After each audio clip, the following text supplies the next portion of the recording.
썼어. 벌써 다 썼어요. 지금 돈이 없어. 지난번에 돈 다 떨어져갖고 국장한테 야 50만 원만 좀 꿔줘라, 100만 원만 좀 꿔줘라. 한 주일 그랬어. 한 주일.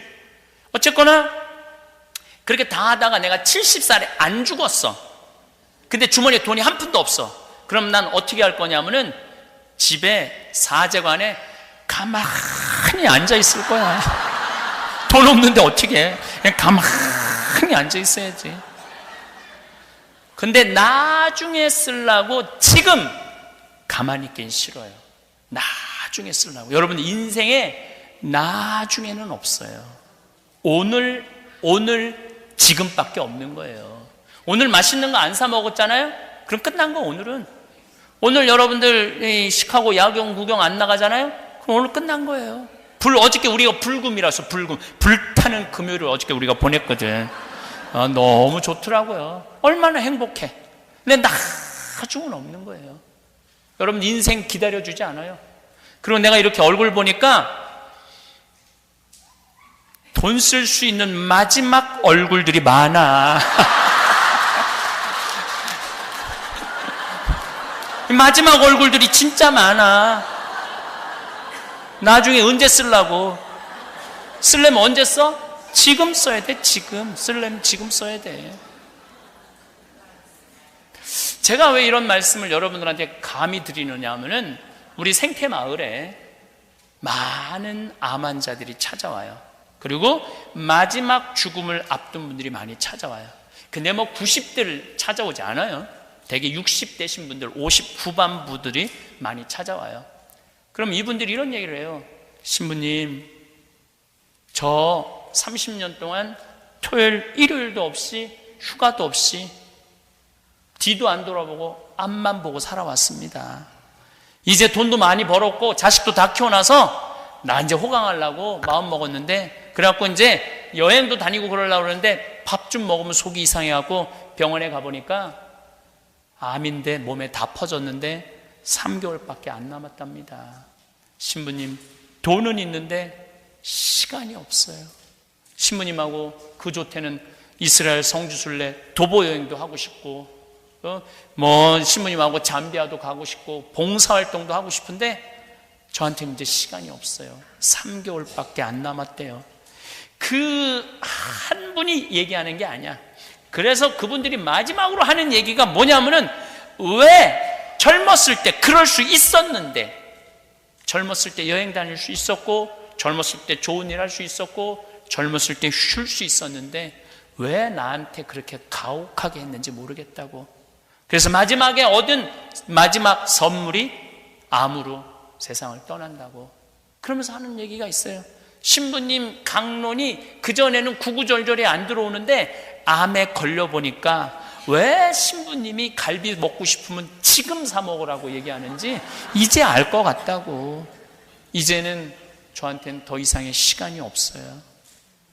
그리고 눈물을 흘리는 분들을 보면서 제가 참 많은 걸 깨달아요. 여기 계신 여러분들도 매일 오늘이 내일 같고 내일이 오늘 같고 그렇게 살지 마세요. 오늘 뜨겁게 사세요. 오늘 행복하게 사세요. 신부님, 그런데 신부님 말대로 다 했는데 10년이 지났는데 그때도 안 죽으면 어떻게 해요? 걱정하지 마세요. 그때 안 죽으면은 집에 가만히 있으면 돼.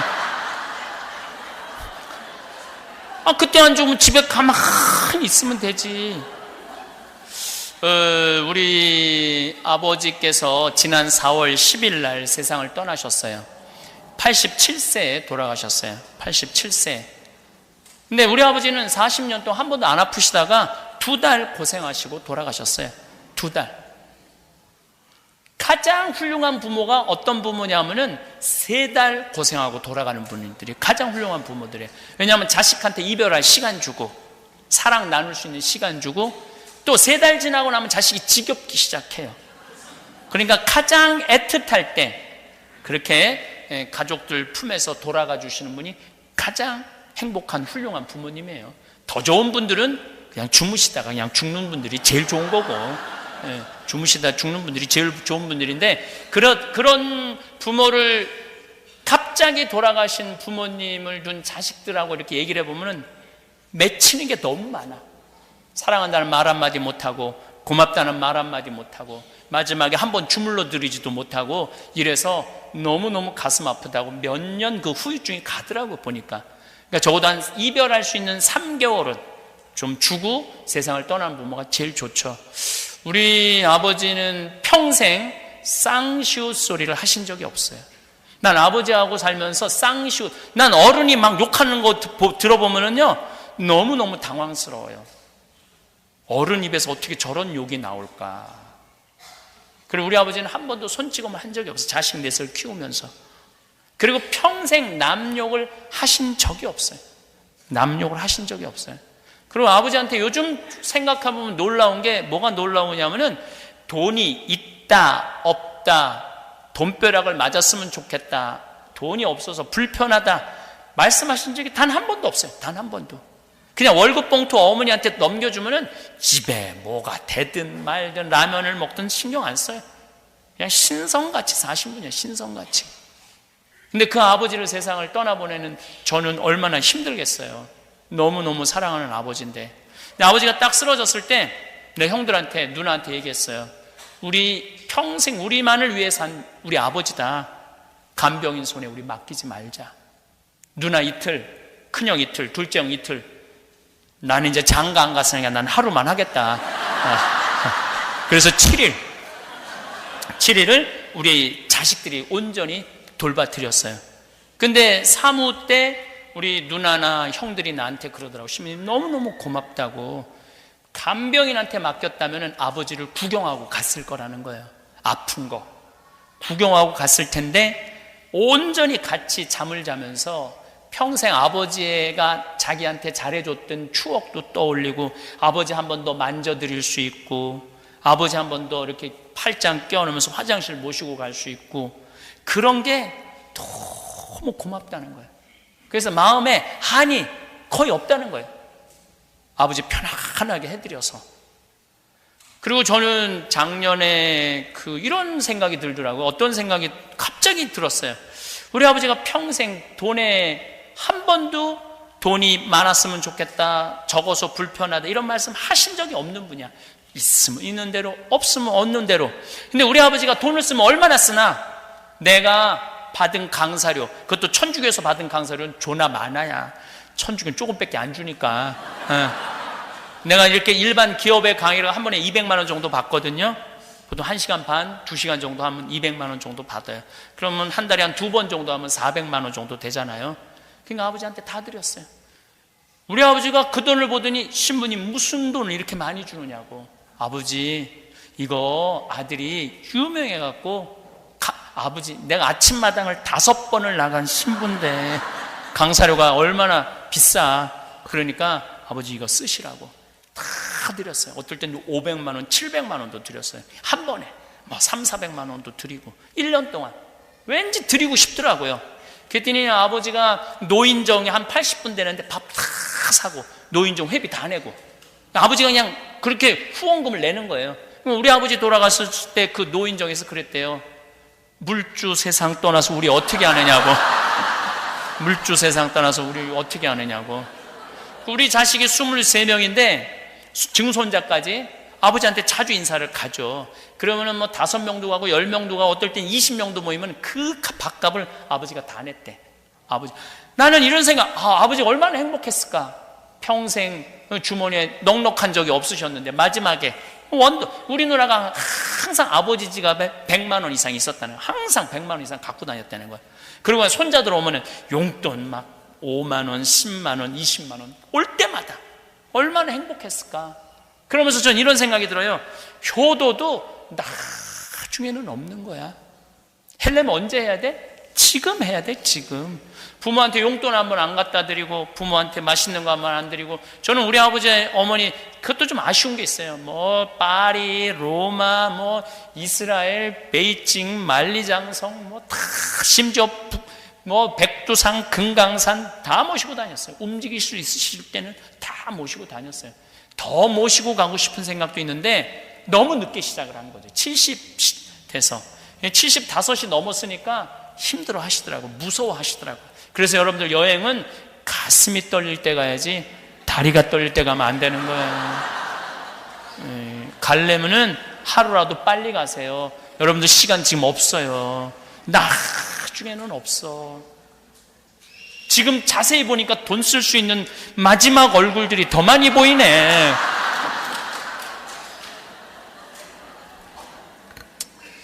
근데 우리 아버님은 고향이 경상도 함양이세요. 지금 사시는 데는 경기도고 수원. 근데 아버지 고향을 가기 싫어하더라고요. 수원에서 함양까지 4시간 걸려요. 고향에 어머니는 고향에 맨날 간다, 아버지는 안 간다 그러는 거예요. 근데 아버지는 왜 가기 싫어하느냐면은 우리 큰 할아버지가 딸만 6을 낳았어요. 둘째 할아버지가 아들 3, 딸 하나를 낳았어요. 막내 할아버지는 스님인 절에 들어가셨대요.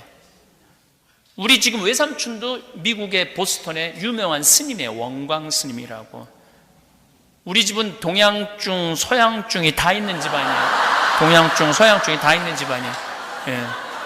그래서 우리 외삼촌이 이렇게 머리 확 깎고 이렇게 승복 입고 오시고 그래요. 저 만나러. 예. 어쨌거나 1930년대만 하더라도 큰 장손집에 아들이 없으면은 둘째 집 큰아들이 양자로 갔어요. 우리 아버지는 8살에 양자로 가신 거예요.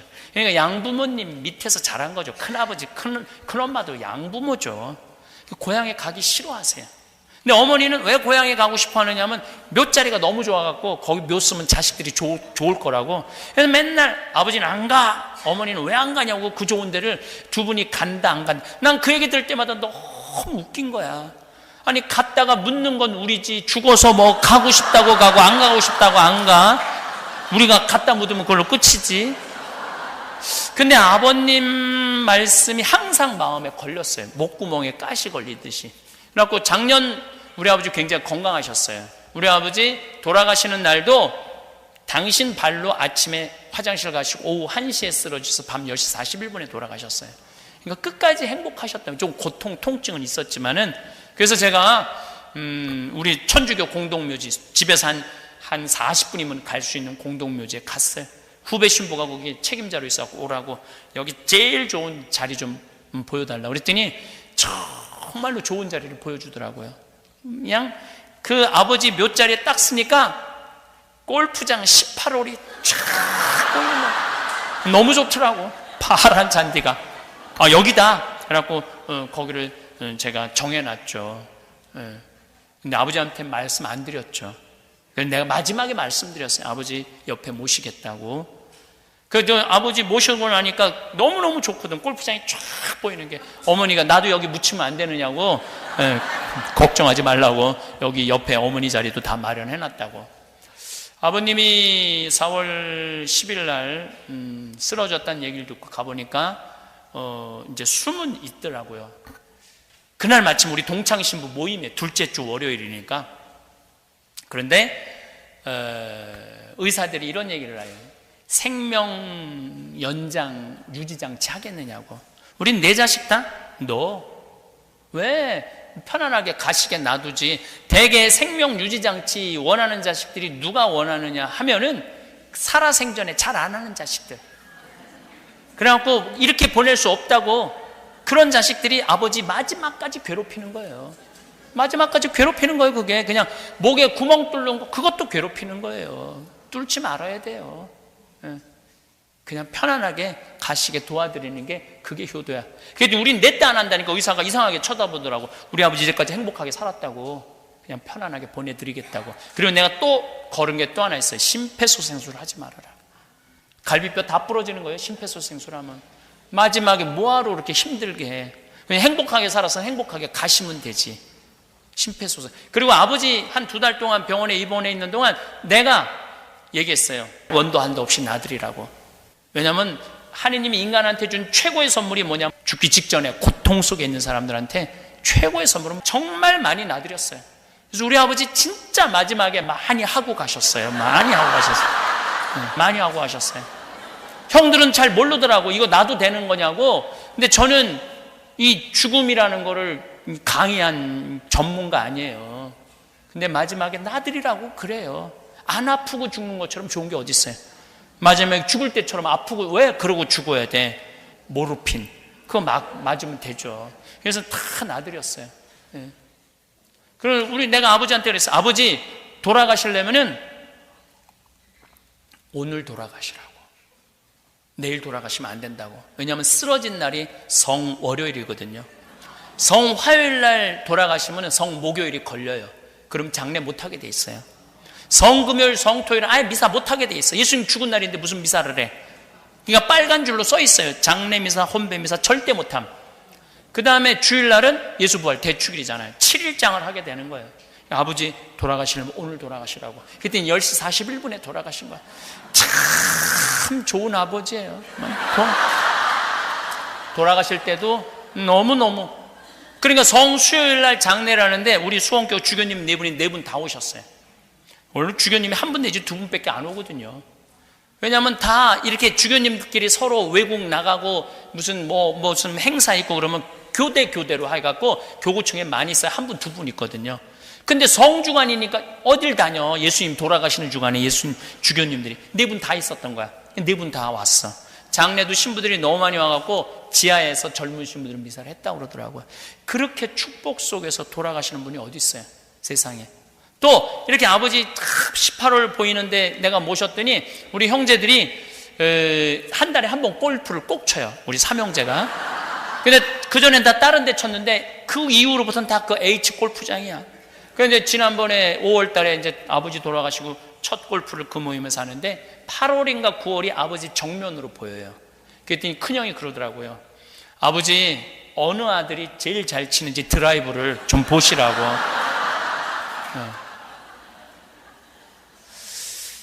제가 왜 우리 아버지 얘기를 이렇게 말씀드리느냐면 죽을 때도 기분 좋게 죽고 죽어서도 기분 좋은 추억을 남기고 떠나야 돼요. 그런데 안 죽으려고 나 좀 살려달라고 막 그러는 부모가 죽으면은요, 자식들은요 너무너무 아픈 거예요. 우리 아버지 그렇게 안 죽으려고 그랬는데, 근데 우리 아버지는 계속 빼셨어요. 호흡기를. 난 집에 가겠다고, 집에 가서 죽겠다고. 그러니까 우리 편안하게 보내드릴 수가 있는 거예요. 우리 보고 나 좀 살려줘, 나 죽으면 안 돼, 이러면은 못 하잖아요. 떠날 때 멋있게 떠나라는 거예요.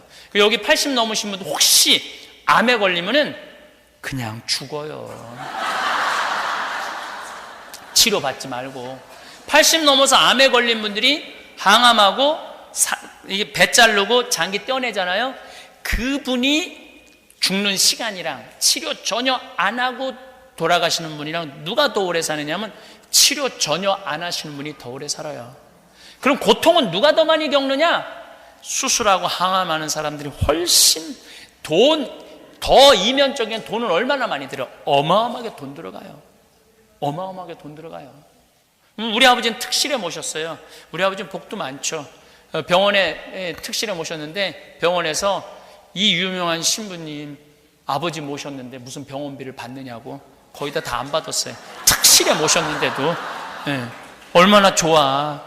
참 우리 아버지는 참 행복한, 끝까지 복을 받고 돌아가셨어요. 그러니까 여러분들 죽어서도 여러분들 행복해야 돼. 어떤 분은 그런다고 그러잖아요. 장례 차에 이렇게 타면은 막 슬프고 막 그러는데 딱 비디오를 딱 틀어주는 거야. 그리고 죽은 고인이 얘기를 하는 거야. 이 날씨 흐린 날 이렇게 내 무덤에 장례까지 장지까지 따라와 주셔서 너무너무 감사하다고, 나는 행복하게 하느님 품에 갈 거라고, 그리고 누구누구 너무너무 고마웠다고. 이 흐린 날 이 사람들이 너무 놀라는 거. 오늘 흐린 거 어떻게 알았지 저 사람이? 근데 그분은 비디오를 3개를 녹화를 해놓은 거예요. 비 오는 날, 맑은 날, 흐린 날. 그래갖고 애들한테 얘기를 한 거예요. 흐린 날 되면 이거 틀어라, 맑은 날 하면 이거 틀어라, 비 오는 날 하면 이거 틀어라. 멘트를 다 따로 만들어 놓은 거예요. 다. 그러면 얼마나 멋있어. 살아서도 멋있고 죽어서도 멋있는 거 아니에요. 어차피 한번 갈 세상인데 멋있게 죽어야 되지 않아요? 그러니까 여러분들, 제가 아까 how to live, how to die, 어떻게 죽을 거냐 생각 잘해야 돼요. 근데 아버님 초상을 딱 하루를 치렀잖아요. 우리가 10시 41분에 돌아가셨어요. 조문객이 너무너무 2,000명이 넘게 왔어요. 오늘 여기 거의 한 800, 900분 정도 오셨더니 이거 2배가 온 거야. 밥을 그 병원 생긴 일에 가장 많이 했대, 밥을.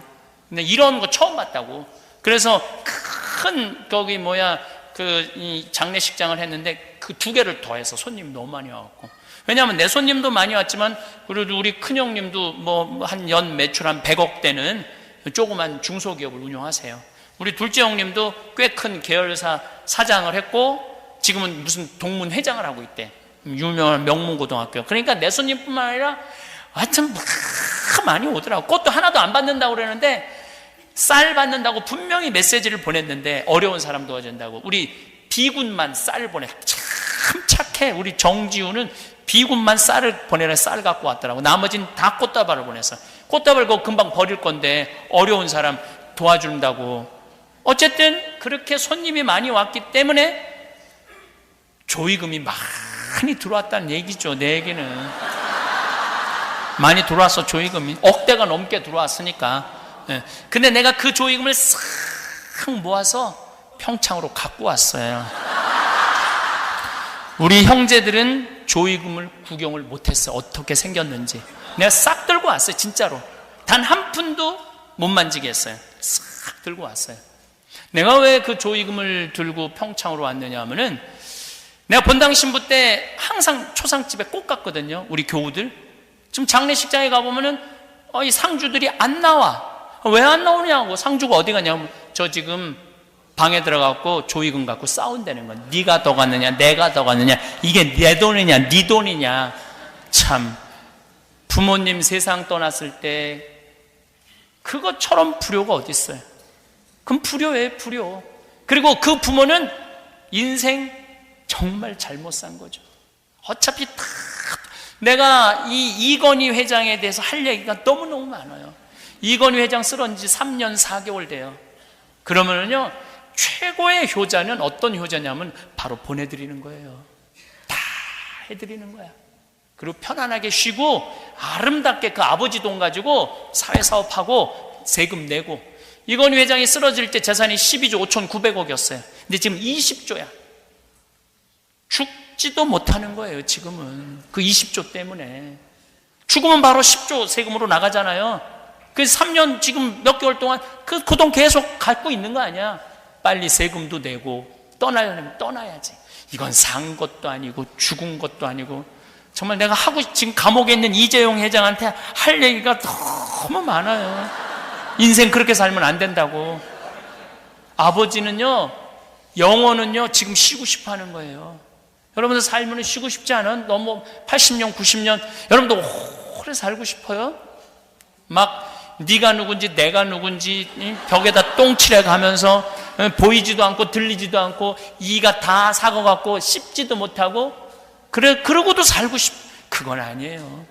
떠날 때 되면 떠날 줄 알아야 돼요. 아주 홀가분하게. 근데 떠나지도 못하고 못 떠나지도 못하는 게 지금 이건희 회장이야. 참 안타깝죠. 어쨌든 내가 그 조의금을 가지고 평창에 왔어. 그래갖고 물론 장례비는 내가 좀 그 돈으로 다 했죠. 장례비는 다 하고 그 돈으로 제가 차상위 계층, 한국엔 가난한 사람은 다 고쳐줘요. 지금 싹 다 고쳐줘요. 한 푼도 안 받고. 그런데 그 위에 차상위에 걸린 사람들이 있어. 자식이 있는데 신용불량자들, 이런 수술하면 살 수 있고. 또 이번에 몽고에 수술해 주는 거는 이건 정말로 내가 정말 잘했다는 생각이 들어. 왜 그러냐면 우리 김태희 베르다가 나한테 2천만 원을 주면서 신부님 꼭 아이들을 위해서 수술해 주세요. 근데 병원에 얘기해서 아이를 찾으라고. 근데 몽고의 한 아이가 뇌가 뭐가 잘못돼 갖고 눈도 컨트롤이 안 되고 입도 컨트롤이 안 돼. 1살 된 애가. 얘가 중국 국경을 그 부모가 계속 다닌 거 아이 수술을 하려고. 몽고 사람인데. 근데 중국에서 그러더래요. 이 아이는 인도도 못 살리고 아무데도 못 살린다. 이 아이를 살리려면 한국으로 가야 된다. 그래갖고 그 몽고 사람들이 아무 대책 없이 한국으로 온 거야. 근데 마침 그 빈센트 병원에 우리 애 살려달라고 느닷없이 그랬는데 내가 이 김태희 베르다가 돈 2천만 원 했으니까 찾아라. 걔가 딱 걸린 거야. 그러니까 의사들이 수술을 했는데 김태희 씨가 돈 준 돈으로 수술한다니까 의사들이 얼마나 신나겠어요. 그 수술을 너무너무 잘해갖고 얘가 나오는데 중환자실도 안 갔대. 눈 똑바로 대고 입 똑바로 대고 얼마나 잘생겼는지 몰라. 그런 애들 12명을 수술해 주는데 우리 아버지 장례 조의금으로 내 2명 해줬어요. 그 라파엘의 집 2천만 원 또 아버지 돈으로 기증하고. 그래갖고 아버님이 남기고 간, 우리 자식이 남기고 간 거 아니에요? 그러니까 자식이 나눠야 될 거 아니에요. 우리 손자들한테도 얘기했어. 할아버지 조의금이 이렇게 1억이 넘게 들어왔는데 이거 한 푼도 우리 안 건드린다. 다 어려운 사람 도와줄 거다. 니네들 그렇게 알고 있어라. 그래서 세상 사는 법을 배워야죠. 대신 우리 형제들한테는, 참 고마운 형제들한테는 조의금 명단은 다 보내줬어요. 조의금 명단은 다 보내줬어. 네. 타이프 다 쳐갖고 누가 얼마 들어왔고 누가 얼마 들어왔고 체크 다 해라. 그래갖고 싹 해갖고 다 보내줬어요. 조이금. 그거 그렇게 정리하기 쉽지 않아요. 내가 싹 정리해서 다 보내줬어. 여러분들, 우리가 이 인생을 이렇게 와서 하느님께로 떠나요. 근데 내가 정말로 앞이 뭔지도 모르고 인생이 뭔지도 모르고 살다가 죽을 때 뭔지도 모르고 죽고 뭔지도 모르고 떠나서는 안 돼요. 내일 내가 죽음에 대한 얘기를 조금 더 말씀드리겠지만 죽는 건 결코 두려운 게 아니에요. 죽음이라는 거는 하나의 관문이야. 너무 아름다운 세상으로 넘어가는 관문일 뿐이에요. 안 죽으려고 애쓰지 마세요. 그냥 사는 날까지 즐겁게 살다가 죽을 때 되면 행복하게 떠나는 거죠. 제가 우리 본당 신부할 때 할머니들하고 유럽 여행 가보면은 참 재밌어요. 정말 재밌어요. 우리 할머니들이랑 여행 다니면 정말 재밌어요. 성당에서 보던 할머니들이랑 인천공항에서 보는 할머니들은 벌써 달라요. 선글라스 딱 끼고 나타나요. 선글라스, 스카프 목에 두르고, 돈을 얼마나 갖고 가는지 여기다 돈가방 탁 차고 너무너무 멋있게 와요. 가방, 여행용 가방 뽐나는 거 갖고 오고. 그래갖고 이제 비행기를 타고 파리 드골공항에 도착을 해요. 그러면은 탁 내리면은요, 그 여행 가이드가 버스를 타고 버스를 한 대 갖고 나와요. 그리고 파리를 이렇게 들어가는데 정말 기가 막히게 멋있어요. 파리는 직접 조명이 없어요. 다 간접 조명이에요. 간접 조명. 어제 시카고가 건축물들이 대단하더라고요. 내가 암스테르담, 파리, 운하 다 다니는데 그 유럽의 규모보다 여기가 100배 커. 그렇게 생각하시면 돼. 100배 커. 근데 어저께 나하고 이렇게 본당 시민하고 몇 자매님이 나갔는데 30년 만에 처음 나왔다는 거예요. 그러니까 여기 살아도 내가 보기에는 지질이 복도 없는 년들이 사는 거야. 여기 살아도. 얼마나 멋있고 얼마나 럭셔리하고, 그리고 거기 그 조그만 뭐라고 그래야 되나, 그 배 있잖아요. 저 갖고 너무너무 행복하게 지내더라고. 그 사람들이 이렇게 잠깐 봐도 그 파티에 그거에 보면 참 멋있게 지내더라고요. 어쨌거나 하여튼 파리도 참 멋있어요. 직접 조명이 없어. 다 간접으로 비치는 거야. 다 간접으로. 그래서 은은해요. 가다 보면 또 뭐라고 그러냐면 여기 다이애나가 들이받아서 죽은 데라고. 역사가 그냥 기분이 너무너무 좋아요. 근데 이 뭐라고 그러냐면 내일 아침에 일어나고 뷔페에서 식사를 하시고 아침에는 모나리자, 그 옆으로 싹 웃는 모나리자 그림이 있는 느브르 박물관을 갈 거라고. 그리고 건너편에 에펠탑이 있는데 에펠탑을 들르고, 전신 먹고는 몽마르트 언덕을 올라갈 거라고. 저녁엔 세느강에서 선상 파티라고, 밤에는 쌍젤리제 거리에서 와인을 한잔 할 거라고. 가슴이 막 벌렁벌렁거려요. 내가 드디어 그 유명한 예술의 도시 파리를 왔구나. 근데 호텔 도착 10km 전에 이상한 말을 하는 거예요. 근데 여기 참 에티켓이 중요하다. 여러분들 내리면은 포토들이 가방을 여러분들 방에 다 갖다 줄 텐데 $1를 팁으로 줘라. 그리고 호텔에서 나올 때 침대에 또 $1를 내려놓고 오셔라. 그게 에티켓이다. 그럼 이때부터 할머니들이 머리가 복잡한 거야. 생각지 않았던 $2가 튀어나온 거야. 400만 원 주고 여행을 왔는데 생각지 않았던 $2가. 그래갖고 딱 버스에서 내리면 정말 포토들이 막 가방을 가지러 와요. 그럼 할머니들이 한국말로 이렇게 말합니다. 놔두라고, 내가 들고 갈 거라고. 내가 들고 갈 거라고. 이때부터 이제 가방을 들고 씨름을 하기 시작을 하는 거야. 근데 이 유럽은 엘리베이터가 다 작아요. 옛날 건물에 엘리베이터를 집어넣으니까 2명만 들어가면은 다 차는 거야. 30명이 가는데, 그러면 기다리는데 짜증이 나기 시작하고 2명 또 천천히 올라가고 짜증이 나기 시작하는 거예요. 그래서 나올 때도 또 1달러, 이제 로마로 갈 거니까 그냥 안 놓고 나와. 예, 그리고 또 로마에 또 도착을 하면은 할머니들이 이제는 말하지 않아도 이렇게 말합니다. 포토들이 오면 놔두라고, 내가 들고 갈 거라고. 10일 동안 뭐만 하냐면 가방하고 씨름만 하는 거, 가방하고. 그리고 결정적으로 마지막 여행에 나한테 한마디예요. 신부님, 외국에 나가보니까 맨 내 돈 뜯어먹는 도둑놈들밖에 없다고. 아니 10일이면은 20달러야 20달러면 미국이나 한국에서 칼비 한 번 안 먹으러 가면 돼. 근데 그 평생 한 번 나간 여행인데 방에서 기다리면 얼마나 좋아. 1달러 주고 땡큐 하면 나도 좀 럭셔리한 것 같고 얼마나 기분이 좋아. 여행 다 온 거 아니에요. 근데 그놈은 20달러를 아끼려고 참 가방, 여행을 하나도 생각 안 나는 거야. 가방 끌고 이리 가고 저리 간 거면 생각난 거야. 예. 내가 이번에 잠비아 갔다가 케이프타운 가는데 잠깐 희망봉 가고 싶다 그래서 들렀는데 정말 좋은 호텔에 갔는데 저기 가이드가 그래도 다 할 거라고 딱 갖고 왔어. 방에 딱 방번호 붙여갖고 딱 갖고 와요. 그럼 나는 1달러 안 줘요. 2달러 내지 5달러 줘요. 그 딱 한마디예요. I come from Korea. Thank you. 되게 일본 사람이나 중국 사람인 줄 알거든요. 그럼 오해하잖아. I come from Korea. Thank you. 그리고 저는 나올 때도 호텔에다가 달러를 올려놓을 때 그냥 안 나와요. 어떨 땐 5달러 낼 때 꼭 써놔요. I come from Korea. Thank you. 그래 봐야 20, 30달러밖에 안 써요.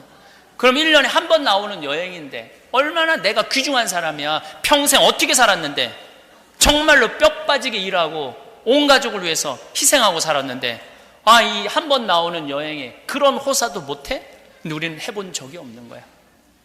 그러면서 라면을 냉면을 먹으면서 울면서 치질이 복도 없는, 똑같은 냉면 10달러를 먹으면서 치질이 복도 없는 냉면 사주는 인간 하나도 없고 그래서 울면서 먹는 거랑 난 정말로 수고 많이 했어. 너 정말로 애 많이 썼어. 넌 먹을 자격 있어. 내가 오늘 너한테 쏠게 하고 먹는 냉면이랑은 다르다는 거예요.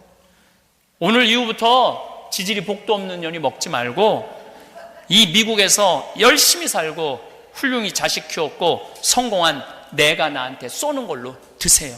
남이 사줄 때까지 기다리지 말고. 저희 생태마을에 오고 싶어하는 분들이 참 많더라고요. 또 왔다 가신 분들도 저한테 빈말인지는 모르지만은 너무너무 좋았다고. 그런데 우리 생태마을은 올해는 예약이 끝났어요. 올해는. 근데 올해 또 굳이 예약이 끝났다는데도 오고 싶어하는 분들이 있더라고요. 그런 분들은 방법이 일요일날 전심에 프로그램이 하나 끝나요. 그리고 일요일 주일 저녁, 월요일 저녁은 프로그램이 없어요. 그래서 그날 이용해서 오시는 분들이 많아요. 보통 한 30분 내지 50분 정도 와서 특히 대부분이 어떤 분들이 그렇게 주무시느냐 하면은 해외 교포들이 꼭 생태마을에 오고 싶어 하는 분들, 그런 경우는 그렇게 이용을 해서 오시면 됩니다. 대개 오셔서 제가 거의 없는데도 불구하고 행복하게 있다 가세요. 저는 제가 말씀드리지만은 우리 생태마을이 누가 90%는 하느냐면 하느님이 90% 하세요. 경치가 너무너무 아름다워 갖고 그것만 보고 계셔도 다 위로를 받으시는 것 같더라고. 그리고 9%는 음식이 너무너무 맛있다고 그래요. 1%는 제 강의. 그러니까 저가 없어도 그렇게 전화해 갖고 분명히 우리 직원들은 다 자리 없다고 그래요. 그리고 내년에 만약에 오고 싶으면은 올해 9월 1일부터 10일 사이에 전화를 하셔야 돼요. 왜냐하면 10일이면은 내년 예약이 다 끝나요. 10일이면. 그래서 제가 요즘은 어떤 고민을 하냐면 불만이 너무 많아. 1년을 기다려야 되느니 2년을 기다려야 되느니 이래갖고 이제는 미리 다 받아놓고 추첨을 하려고. 됐다고, 날짜에 됐다고 다 받아놓고 추첨을 하려고 그런 마음도 듭니다. 어쨌든 우리 생태마을은 화요일 수요일이 1박 2일 피정, 목요일이 당일 피정, 금, 토, 일이 2박 3일 피정이에요. 그런데 행복의 크기가 다 달라요. 오는 분들의 그 행복을 가져가는 크기가, 보따리가 다 달라. 어떤 분들이 제일 행복한가 봤더니 금, 토, 일 오시는 분들이 제일 행복해 하더라고요. 근데 왜 행복한가 봤더니 밥을 무려 6끼를 안 하잖아. 주부가 밤 6끼 안 하는 것처럼 행복한 일이 어디 있어요? 그것도 이분들이 제일 럭셔리예요. 뭐 식사 끝나고 나면은 커피 딱 뽑아갖고 강이 내려다 보이는 데크에 앉아갖고 촥 커피도 마시고 산책도 촥 막 이브닝 드레스 입고 산책도 쫙 하고 그래요. 왜 그렇게 럭셔리한가 봤더니 설거지를 6번을 안 하잖아요. 주부가 설거지 6번 안 하고 밤 6번 안 하는 것처럼 행복한 일이 어디 있어요? 그런데 내 강의 듣고 두부 만들고 찰떡 만들어 먹고 잠 이틀 밤 자고 별 보고 밤에 모닥불 펴서 감자 구워 먹는데 들어가는 피정비는 얼마냐면은 8만 원이에요. 8만 원. 80달러. 이 청주장 가루가 50달러잖아요. 근데 6끼 밥 먹고 이틀 밤 자는데 피정비가 8만 원이야. 8만 원.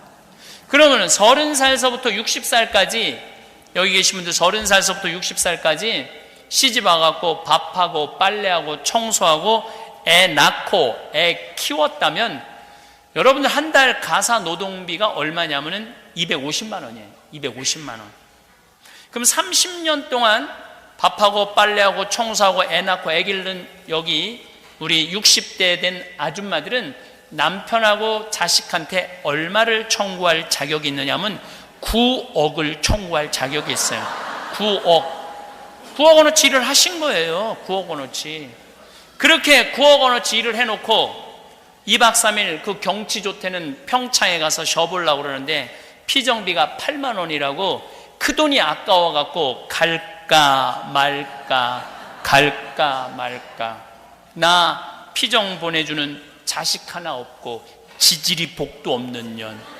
그리고 끝까지 보내줄 때까지 기다리면은 그분은 영원히 생태마을은 못 오고 그 기쁨, 그 충만한 그 만족감을 못 누리고 죽는 거예요. 그냥 내가 9억 원어치 일 있으면 내가 8만 원 쓰는다고 누가 뭐라 그럴 것 같아? 한 사람도 뭐라 그럴 사람 없어요. 근데 우리는 자기를 위해서 써봤던 적이 없는 거야. 아니, 자기를 위해서 단돈 1,000원도 써봤던 적 없는 사람들 많습니다. 자기를 위해서 1,000원도 벌벌 떠는 사람들 많아요. 저는 잠비아에 이제 선교를 떠난 지가 5년 돼요. 5년 되는데 뭐 의사 선생님들하고 뭐 농장도 뭐 내일 이제 그 동영상 다 보여드릴 거예요. 얼마나 이 가슴 설레는 일인지 내일 보여드릴 거예요. 기가 막힐 거예요. 근데 이제 다녀보면요, 잠비아는 너무 없어서, 미국은 너무 많아서 막 흘러 넘쳐. 미국은 내가 보기에는. 근데 거기는 밥을 한 끼밖에 안 먹어요. 한 끼밖에. 근데 3년 전에 제가 정글에를 들어갔어요. 정글이라는 건 부시, 뭐 풀이 많이 자라고 나무도 많아요. 그런데 정글에를 들어가려면은 새벽 3시에 일어나갖고 22시간을 타고 들어가야 돼요. 버스를. 밤 11시 반에 도착해요. 깜깜한 밤에 도착을 해. 다음날 일어나 보니까 정글에 22시간 들어간다는 건 정글에서 아프면 죽어야 돼. 그 사람들은. 나는 차가 있으니까 들어가지만은 그 사람들은 죽어야 돼. 그랬더니 수녀님들이 정글에다가 병원을 줘놨더라고요. 상상도 못할 정글에다 병원을 줘놓은 거야. 거기 입원실도 있고 다 있어. 근데 병원 옆에 간호대학이 있어야 된다는 거예요. 간호대학을 짓는데 수녀님들이 기초만 쳐놓고 돈이 없어갖고 폐허처럼 만들어 놨더라고요. 야, 이 수녀님들이 20년 동안 이곳에서 이 고생을 하는데 나는 한국에서 얼마나 호강을 해. 대한민국에서 항상 사람들이 그래. 신부님 박근혜 대통령보다 더 호강하는 분이 신부님이라고. 실질적으로 더 호강하고 있고. 그런데 나는 이렇게 호강을 누리는데 이 간호대학을 이렇게 폐허로 만들어 마음이 짠하더라고요. 근데 내가 여러분 오늘 뭐 사신 책, 삶 껴안기, 뭐 농사꾼 신부, 유럽에 가다, 사는 맛, 사는 멋, 책이 한번 나오면은 정말 많이 팔려요. 그래갖고 인세가 2억이 들어와 있더라고, 2억이. 내가 그 돈이 뭐가 필요해? 마누라가 있어, 자식이 있어. 사실 신부들한테는 돈 별로 필요 없거든. 근데 보통 신부님들한테 그렇게 돈이 있지를 않아요. 근데 저는 돈이 정말로 많이 들어와요. 뭐 남이 주는 게 아니라 내가 버는 거야. 내가 강사료도 많이 받고, 강사료보다는 인세가 훨씬 많죠. 인세가 훨씬 많은데 내가 수임한테 그랬어. 수임님, 내가 인세가 있으니까 이거 간호대학 내가 져주겠다고. 이 사람 저 사람 언제 모금하러 다녀? 그냥 내가 하면 되지. 그래갖고 이제 인세가 계속 들어올 때마다 우리 직원들한테 500만 원, 1000만 원, $10,000, 5,000달러 계속 보냈어. 이제 1년이 지나고 났는데 우리 직원들이 그러더라고요.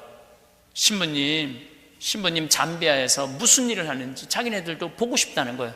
그래서 작년에 따라왔어, 우리 직원들이. 그래갖고 이제 또 이제 간호대학이 젖었다니까 내가 가보자. 그래갖고 22시간을 타고 밤 11시에 도착해. 다음날 딱 아침에 일어났는데 간호대학 어마어마한 건물이 젖은 것도 대학이. 그랬더니 우리 직원들이 칭찬하는 게 아니라 나를 혼을 내더라고요. 신부님, 돈을 이렇게 다 써버리면 어떻게 하느냐고. 신부님, 은퇴하면은 지금이야 뭐 밥 사주는 사람도 많고 초대하는 사람도 많고 강사료도 많고 인세도 많은데 은퇴하면 찾아오는 사람 아무도 없고 신부님 용돈 주는 사람 아무도 없다는 거야. 그리고 운동하고 싶고 여행 다니고 싶고 맛있는 거 먹고 싶으면 신부님 맛있는 거 먹으러 다니는 거 좋아하는데 누가 사주느냐 이거야. 그럼 돈을 이렇게 써버리면 어떻게 하냐고. 모아놔야지.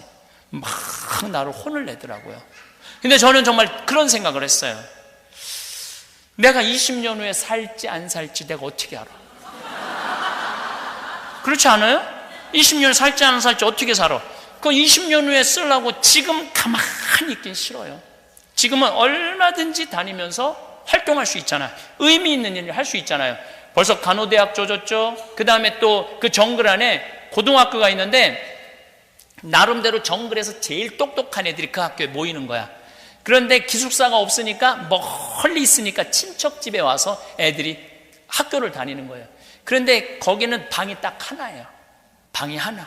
근데 몇 명이 잠을 자느냐? 10명, 11명이 잠을 자는 거야. 그런데 작은 아버지 삼촌이 건드려갖고 60명 중에 13명 임신을 한 거야. 공부를 못 하는 거예요. 그런데 그게 무식한 게 아니에요. 제가 가정방문을 가보니까 이해가 돼. 밤에 전기가 없어요. 열쌤이 안 그래도 깜깜한 사람들인데 깜깜한 데서 자는 거 아니에요. 이거 가봐야 알아. 그래서 내가 항상 하는 얘기야. Come and see. 와서 봐야 돼. 그러니까 누군지를 알고 잠을 자. 누군지를 알고 더듬더듬 거리다가 자면은 이 조카를 건드리게 되는 거예요. 그래서 거기는 고아의 개념이 없어요. 그냥 나면은 그 집에서 다 키워. 우리처럼 이런 개념. 그리고 거긴 이모가 없어. 다 엄마야. 이모란 단어가 없어요. 그냥 다 엄마야. 근데 수녀님이 나한테 그러는 거야. 신부님, 얘네들 기숙사에 있으면 한창 공부하려고 여기를 깨우칠 애들인데 기숙사 줘달라는 거죠.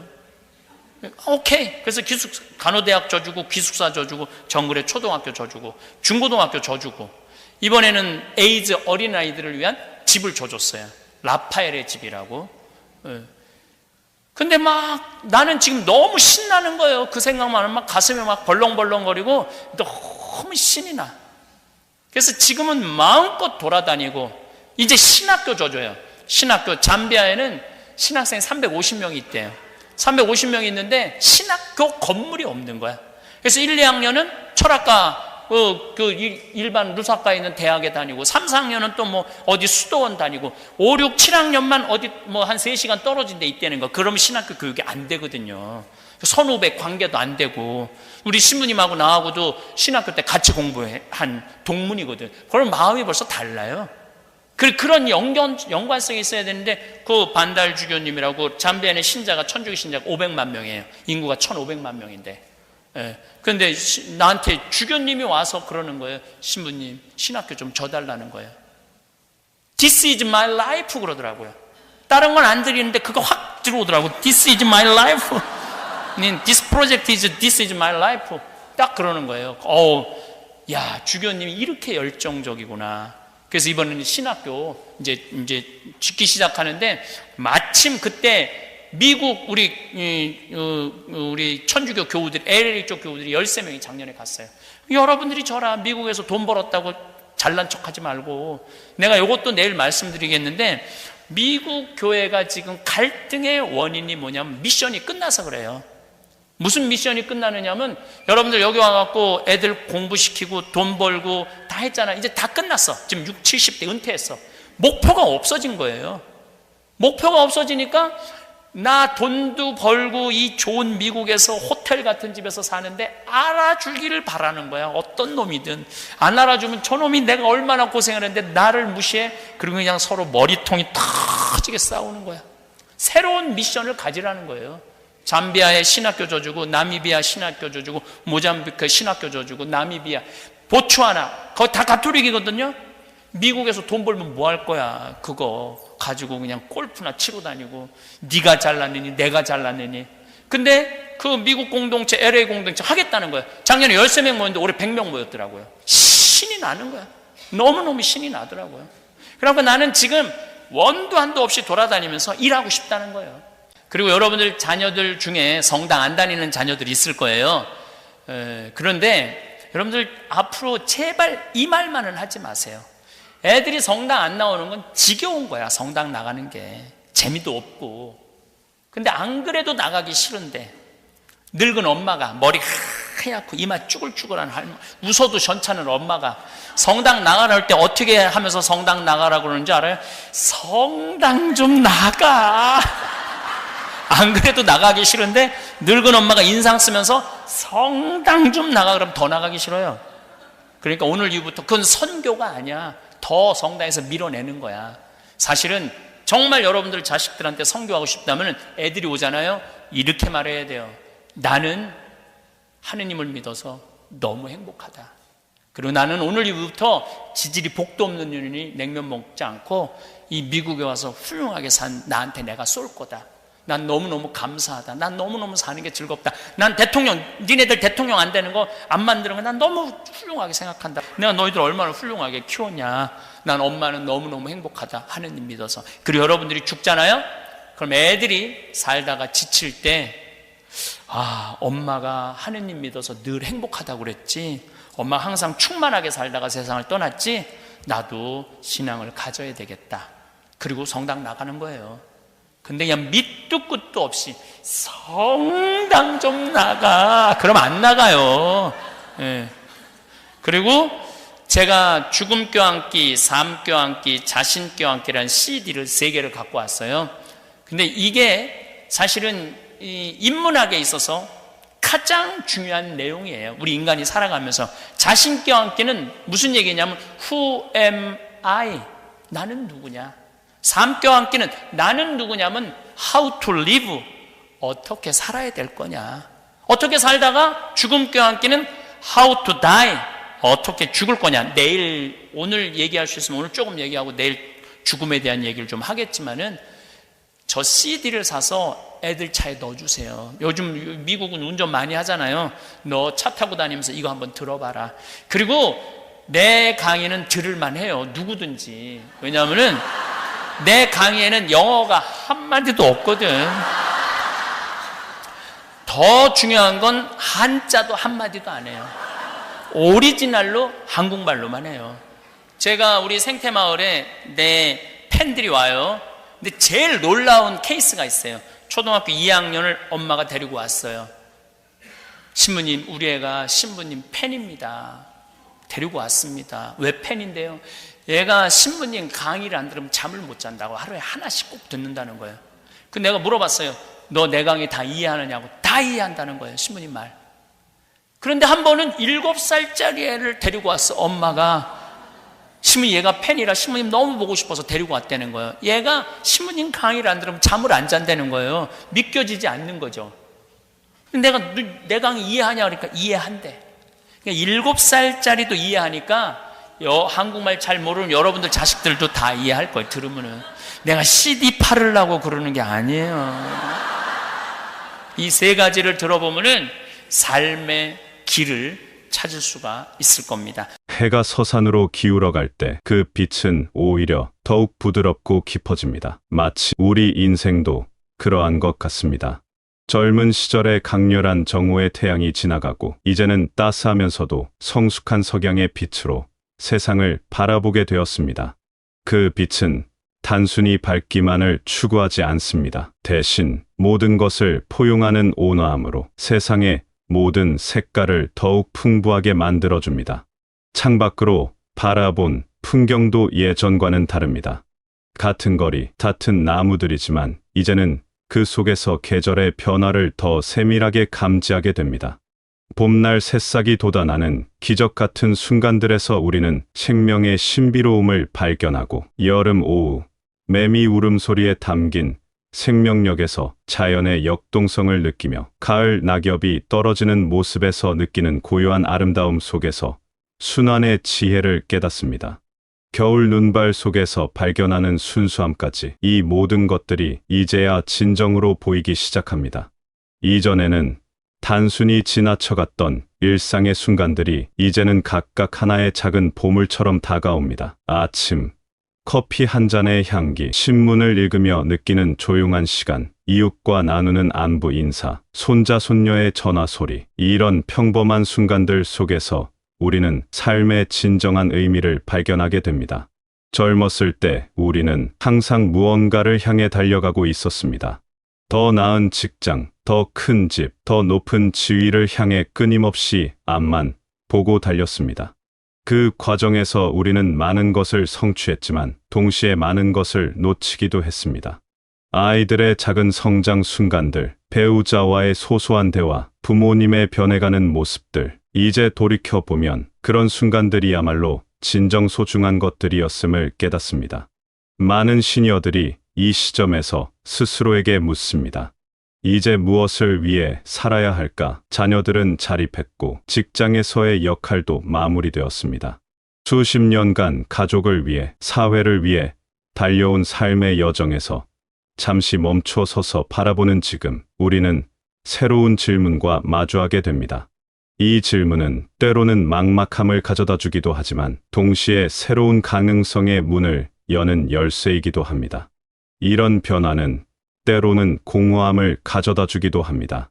바쁘게 채워졌던 일상이 갑자기 여유로워지면 그 빈 공간이 무엇으로 채워져야 할지 막막해집니다.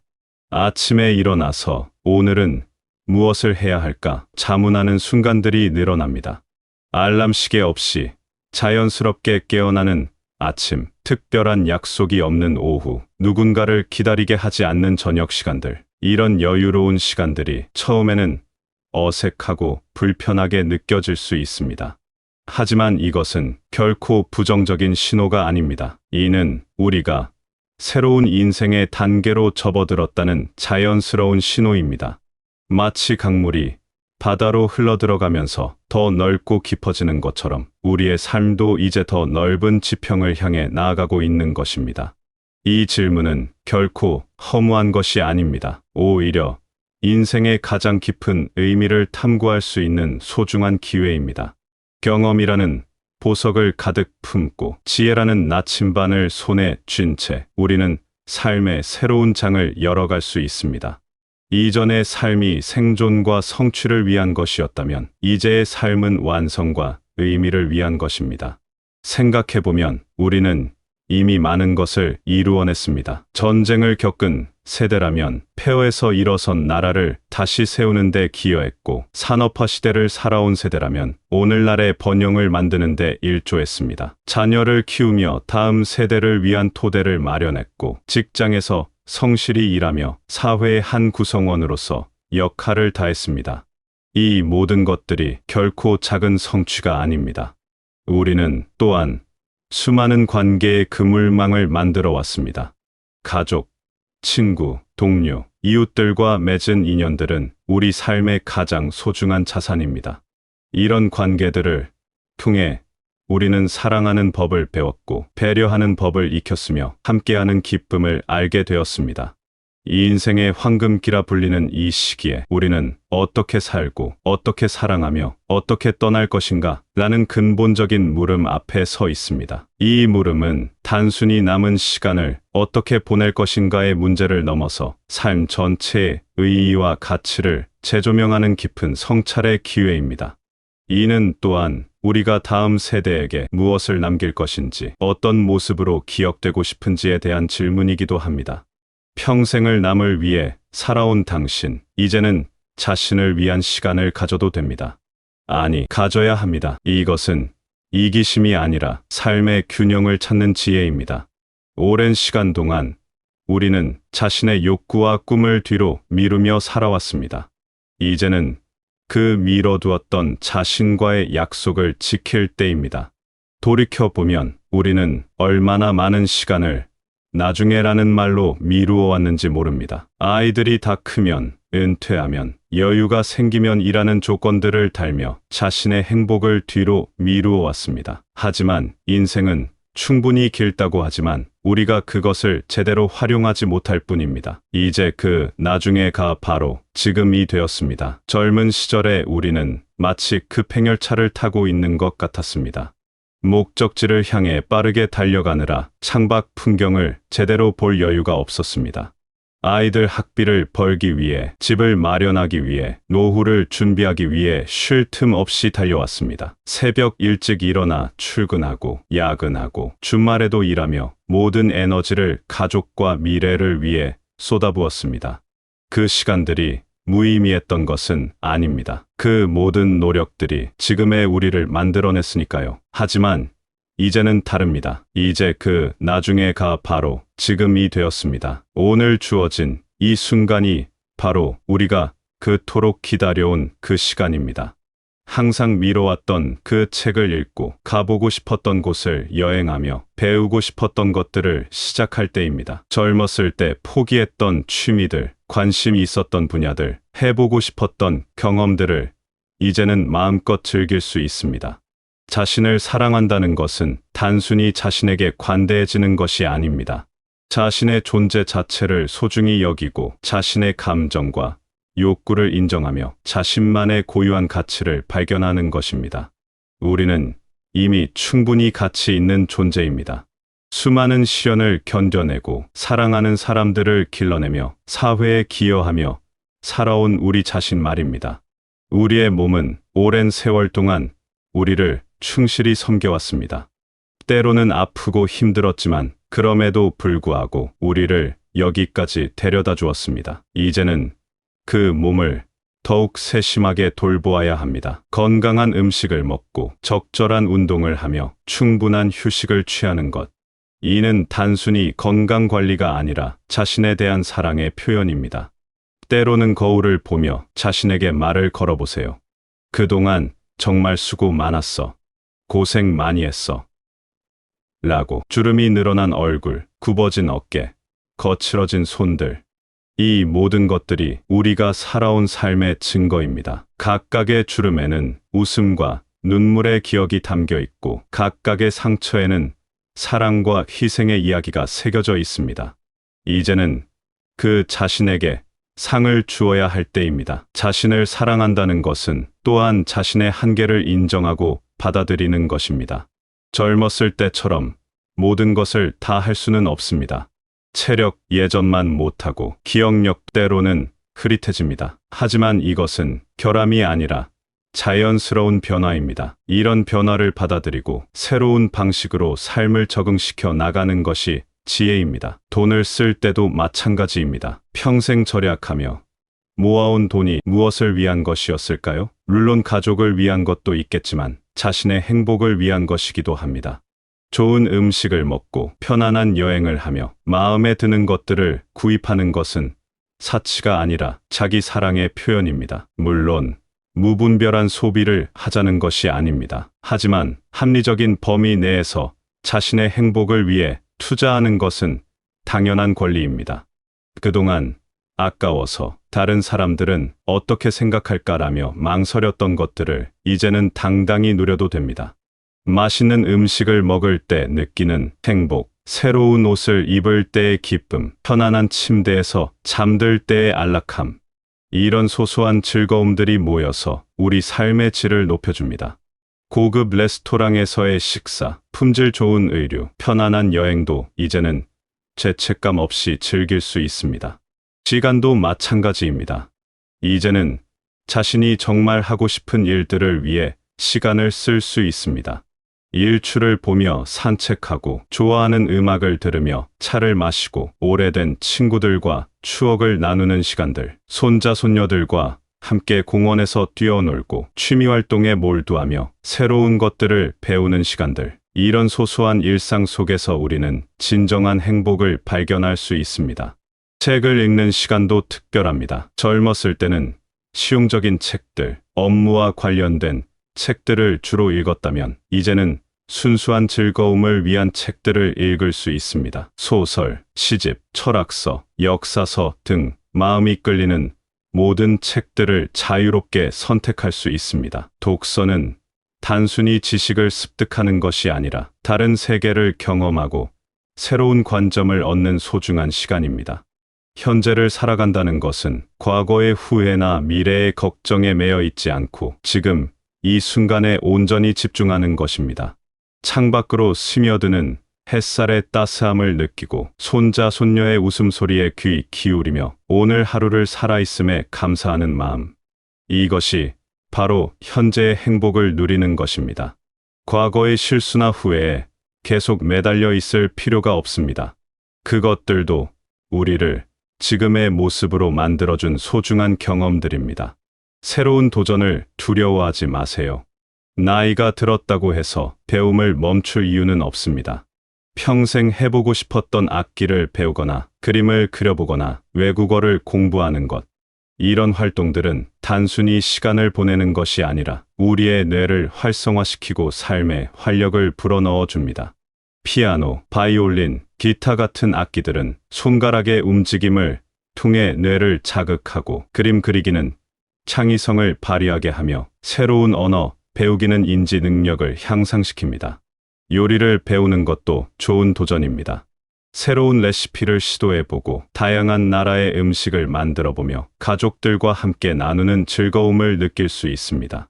정원 가꾸기도 마찬가지입니다. 씨앗을 심고 물을 주며 싹이 트고 자라는 과정을 지켜보는 것은 생명의 신비로움을 다시 한번 깨닫게 해줍니다. 기술을 배우는 것도 중요합니다. 스마트폰이나 컴퓨터 사용법을 익히고 인터넷을 통해 세상과 소통하는 방법을 배우는 것. 이런 것들이 처음에는 어렵게 느껴질 수 있지만 익숙해지면 새로운 세계를 열어줍니다. 손자 손녀들과 영상 통화를 하고 옛 친구들과 소셜미디어를 통해 연락하며 온라인으로 쇼핑하고 정보를 찾는 것들이 모두 가능해집니다. 행복은 덕을 실천하는 삶의 활동이라고 했습니다.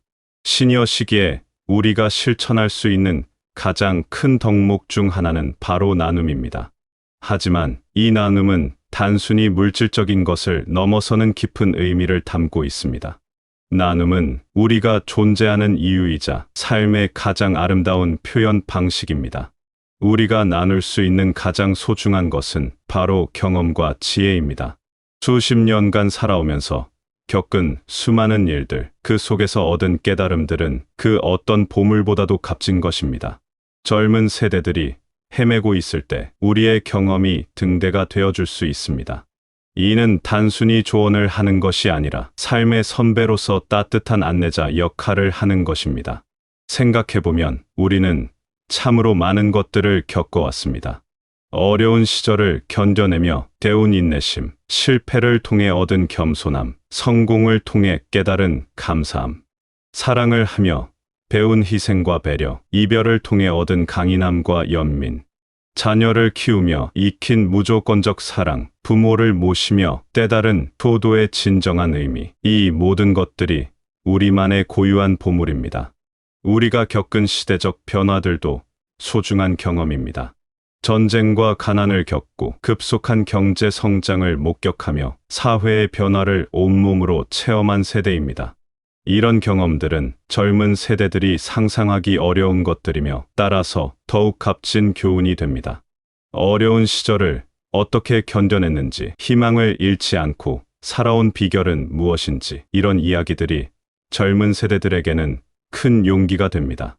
실패를 통해 배운 교훈들, 역경을 극복한 방법들, 관계에서 얻은 지혜들을 나누는 것은 우리만이 할 수 있는 특별한 기여입니다. 때로는 직접적인 조언보다는 단순히 우리의 이야기를 들려주는 것만으로도 큰 도움이 됩니다. 나도 그런 시절이 있었는데 라고 시작하는 이야기 속에서 젊은 세대들은 위로와 희망을 찾을 수 있습니다. 자신들이 겪고 있는 어려움이 특별한 것이 아니라 인생의 자연스러운 과정이라는 것을 깨닫게 됩니다. 직장에서 쌓은 전문 지식과 경험도 나눌 수 있는 소중한 자산입니다.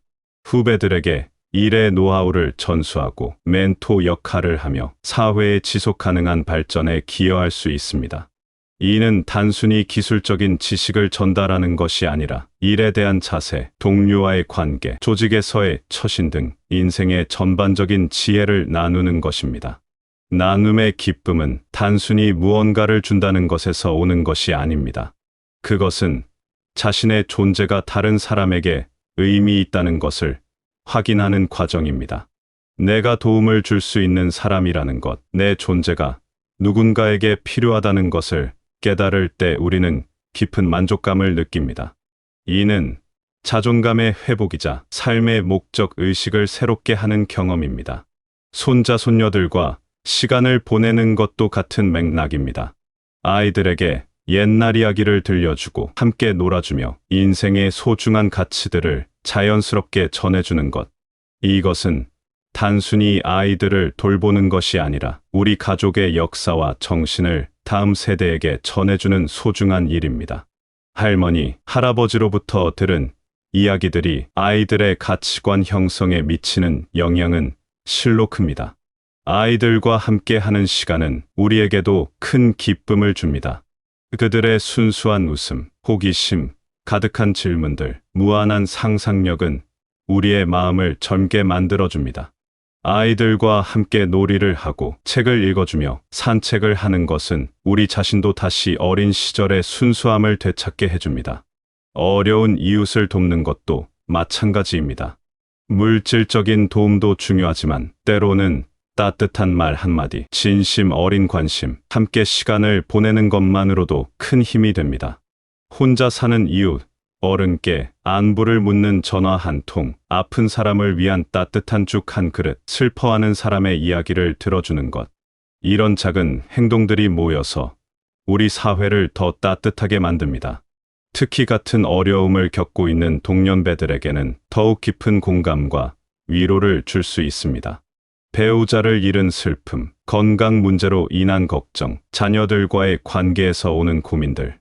이런 것들은 같은 시기를 살아가는 사람들끼리 더 잘 이해할 수 있습니다.